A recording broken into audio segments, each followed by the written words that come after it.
Muito obrigado, Sr. Professor, que também cumpriu escrupulosamente o tempo. O Sr. Professor trouxe-nos algumas questões de grande relevância e quase que fez a síntese das intervenções anteriores, nomeadamente a questão da segurança na União Europeia, a questão do terrorismo, ideologias extremistas como ameaças. Indicou estatísticas para reforçar e clarificar as teses que ele veio defendendo.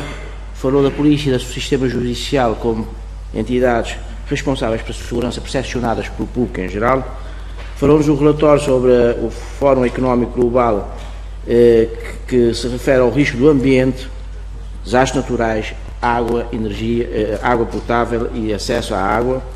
Refere à posição de Portugal nesses relatórios, indicando a sua posição relativa nesses relatórios.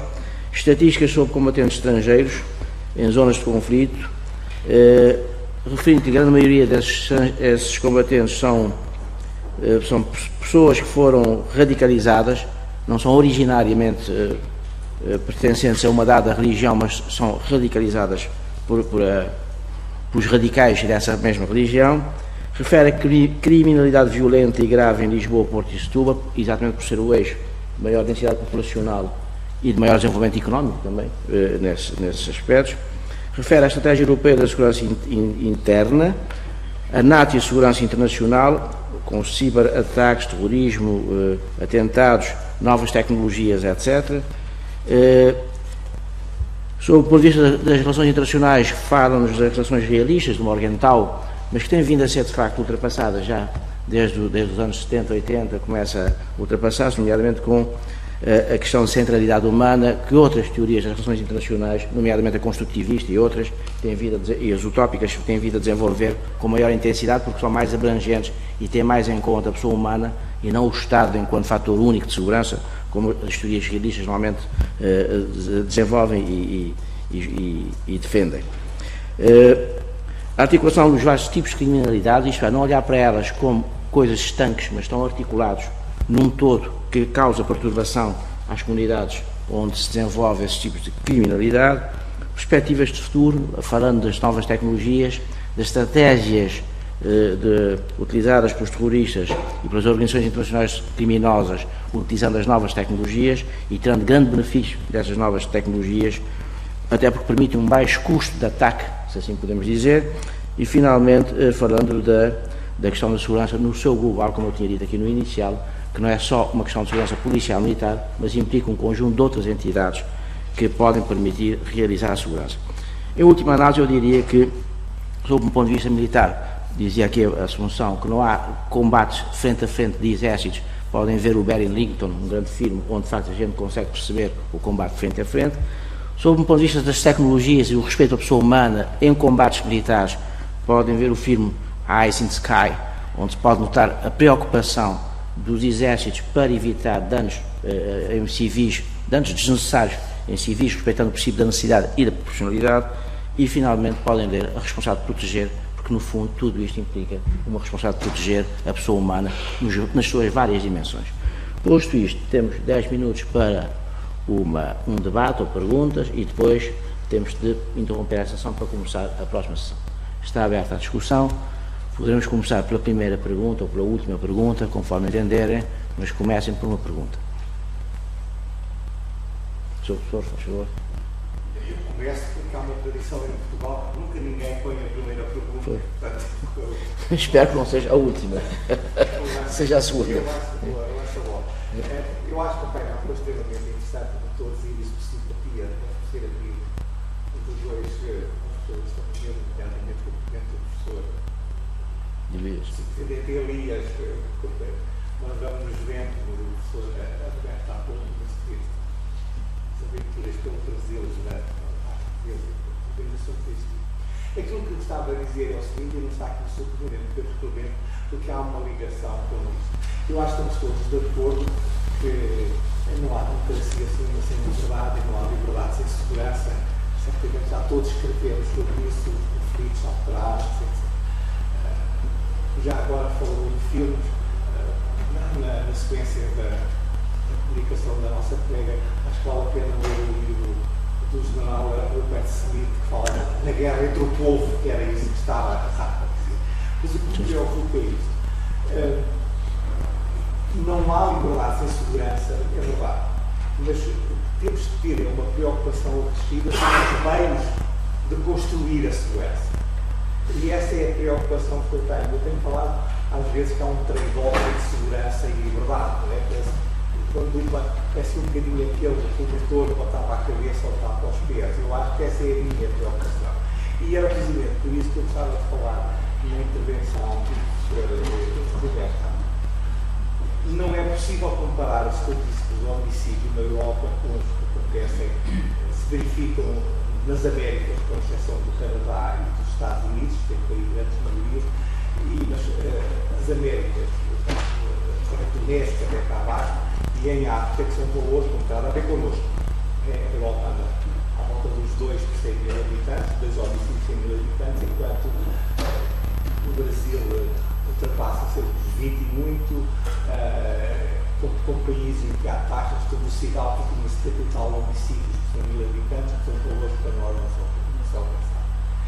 Mas a mim o que me parece é que a resolução vai muito no caminho não apenas de uma resposta musculada, porque essa não é suficiente. Eu terei de atuar, penso eu, e aliás, seguramente agora, o Luís Administrado fala sobre isto, tem de passar por 2 coisas. Uma é uma atuação de caráter social e económico, de diminuir a exclusão que resulta de uma urbanização galopante. E eu creio que não se falou aqui, mas uma parte desta criminalidade na América, em África, é uma urbanização brutal, em ritmos muito acelerados. E a outra questão é criar uma coisa que eu acho que é fundamental, é confiança e legitimidade da ação das polícias, do modo geral, das ações do Estado. O requerimento do Luís Elias falou um pouco disso sobre o Estado.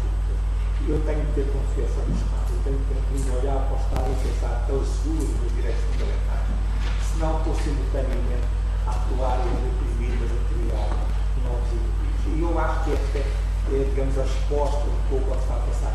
Termino só por dizer o seguinte: a sociedade global em que nós vivemos, o que é que chamava que a sociedade do risco. E vamos ter que nos habituar a viver com o risco. Não que ele não tivesse existido, sempre existiu. Sempre houve crime, sempre houve violência, sempre houve guerra. Há novas ameaças e novos tipos de perigosidades. É que vamos ter de nos adaptar neste jogo que eu acho que não é fácil entre assegurar a liberdade e assegurar, passa a redundância, assegurar a segurança neste equilíbrio difícil.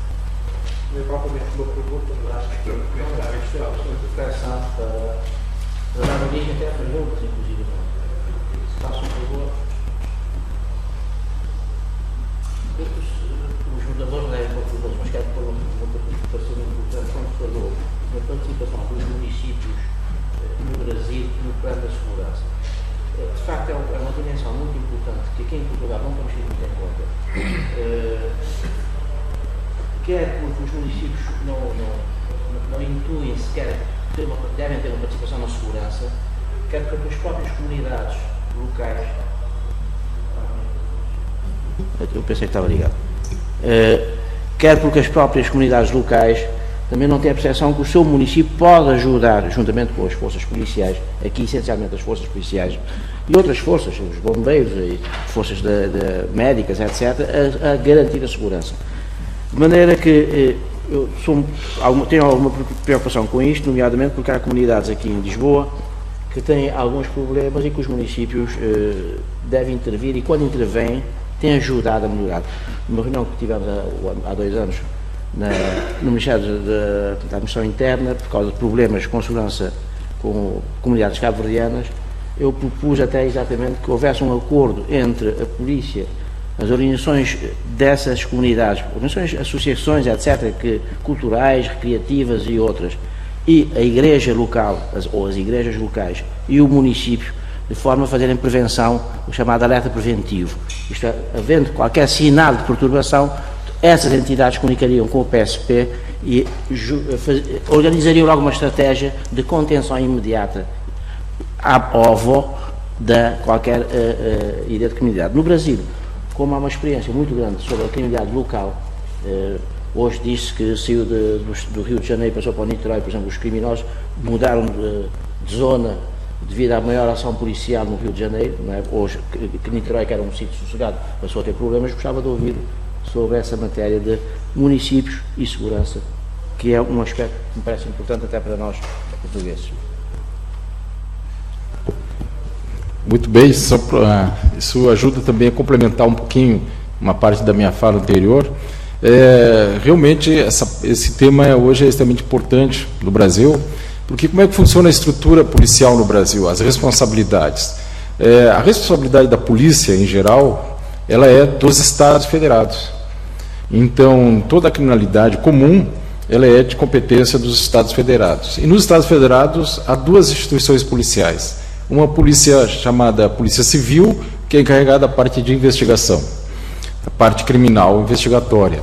E a Polícia Militar, que é uma polícia militarizada, uniformizada, que cuida da parte do policiamento preventivo, chamada exercício da polícia ostensiva. É a que faz a circulação nas ruas, faz as prisões flagrantes e tem todo um trabalho junto à comunidade diretamente. A União, ela tem a responsabilidade da Polícia Federal, nos crimes transnacionais, tráfico internacional de drogas e assim por diante. E nos municípios há uma instituição chamada Guarda Municipal. Essa Guarda Municipal tinha responsabilidade eminentemente patrimonial, ou seja, zelar pelos patrimônio público municipal, sede das prefeituras, escolas municipais e também dos parques municipais. Com essa evolução da criminalidade, o anseio por segurança e a deficiência dos próprios estados de cobrir todas as demandas imediatas da comunidade, se passou a olhar nessas guardas municipais também uma alternativa, né? Ela está prevista na Constituição, no capítulo da Segurança Pública, e se passou então a ampliar também a atividade dessas guardas municipais, muito no propósito de político, muitas vezes nas campanhas para prefeitos, dizendo que não, eu vou utilizar a Guarda Municipal para a segurança. Porque até então a segurança é a responsabilidade do Estado, a União não tinha interesse, não se movimentava, os municípios atribuíam ao Estado. Só que a violência, ela ataca as pessoas, os locais e a comunidade. Então, essa instituição municipal, ela passou, então, a ter um papel mais ativo, como a vigilância, vídeo monitoramento, maior presença ostensiva nas ruas, e isso exigiu, então, ao que alguns municípios fizessem investimentos, mas aí dentro de uma competição política dos líderes, né, políticos, de campanha, assim por diante. Inclusive, elas não usavam armamentos, e a partir daí, então, muitas delas passaram, inclusive, a usar armamentos nas suas atividades. Bom, o Programa Nacional de Segurança Pública, que foi o plano realizado em 2007 e 2010, ele deu um enfoque muito grande nessa perspectiva, né, dos municípios, ou seja, trouxe os municípios efetivamente para o debate da segurança pública, não só pelo interesse local, que a violência e a criminalidade aflige as pessoas dentro dos municípios, mas também em buscar os municípios a ampliação das suas políticas, tendo como um fator interdisciplinar a segurança e o controle da violência. Ou seja, como você inserir os jovens na sociedade, como desenvolver a cidadania dos jovens. Não é o Estado que vai lá, mas sim o município, as próprias comunidades desenvolver projetos comunitários de absorção. A comunidade discutir os seus problemas locais, questão do controle da violência contra a mulher, programas de violência contra a mulher, a questão da prevenção da violência contra os idosos, atividades de desenvolvimento da cidadania junto aos jovens, atividades esportivas, culturais. Então, esse plano de segurança pública, ele trouxe os municípios para uma abordagem interdisciplinar, mais complexa, para atacar a violência na sua raiz.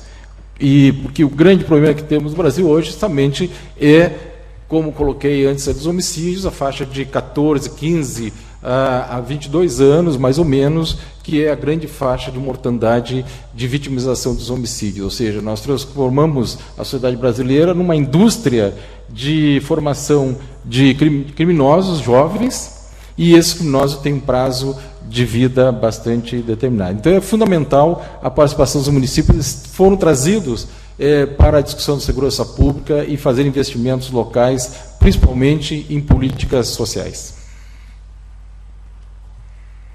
Muito obrigado. Não sei se querem rapidamente, porque temos mesmo de terminar.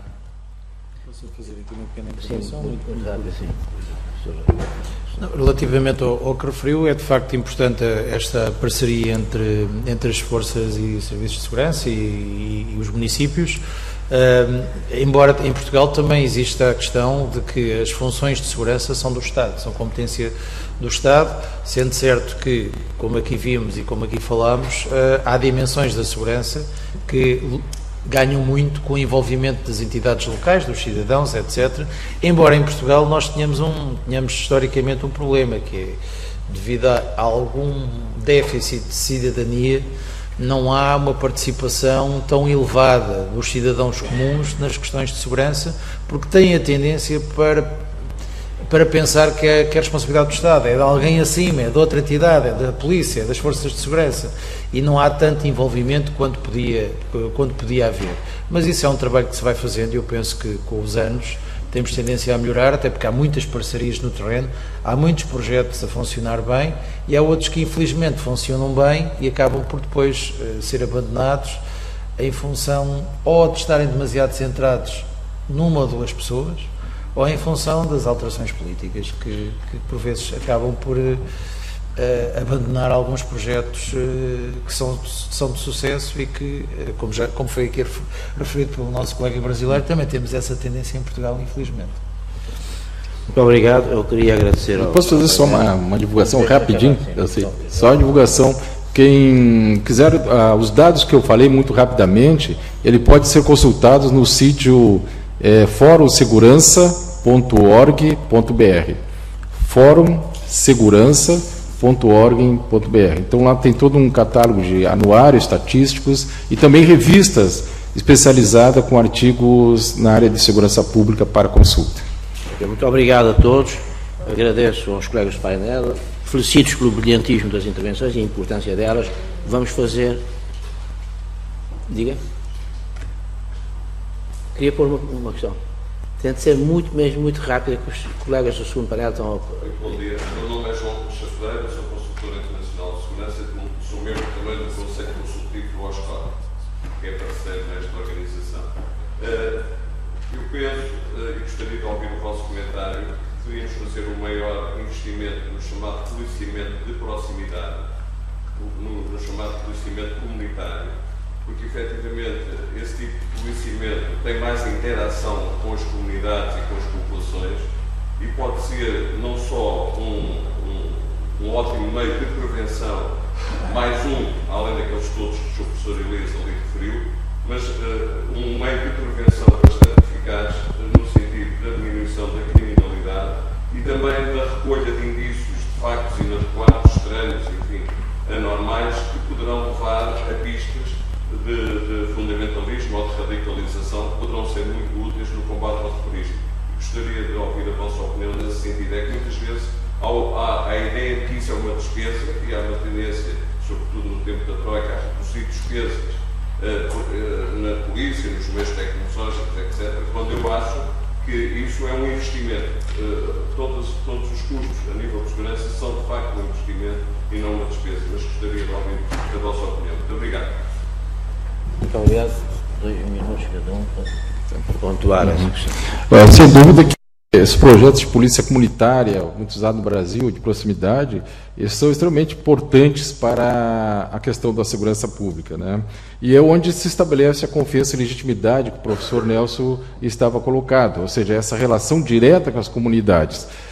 A questão que a gente encontra no Brasil é que existem muitos projetos nessa área, implantados, em funcionamento. O grande problema é que há um entrave político nas políticas de prevenção, porque elas têm resultado de médio e longo prazo.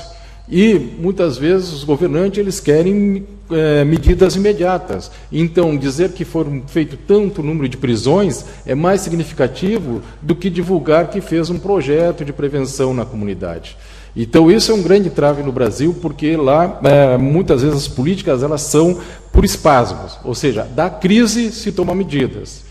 Policiamento, reforça, compra armas, equipamentos. Termina a crise, sai da imprensa, volta tudo ao normal. Então, as políticas de prevenção, elas são extremamente difíceis de ser implementadas, porque não há uma continuidade da política pública e ela não traz dividendos políticos para as categorias dos governantes. E ainda deixo mais um ponto que o professor Nelson colocou, mas para reflexão, que no Brasil, principalmente na América Latina, nos primeiros 10 anos desse século, houve uma evolução econômica bastante significativa. Hoje estamos em crise, mas tivemos 10 anos de aumento de PIB, de desenvolvimento. No Brasil, 30 milhões de pessoas saíram da miséria absoluta e ingressaram no mercado. Mas, ao mesmo tempo, paradoxicamente, houve o aumento da criminalidade violenta. Temos que descobrir os seus motivos, hein? Eu faço pinhas as palavras aqui do professor, aqui à minha direita, porque, pronto, em Portugal é bastante parecido. A proximidade, as políticas de prevenção têm tendência demoram mais no tempo a obter resultados tangíveis e, muitas vezes, o que os responsáveis políticos e policiais querem ver são os resultados a curto prazo.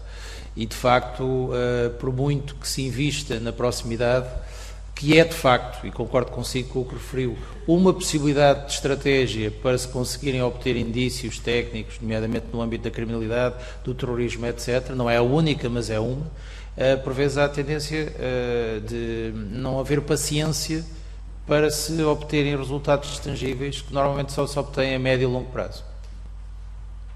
Ok, muito obrigado. Vamos ter um intervalo muito rápido e começar a segunda parte.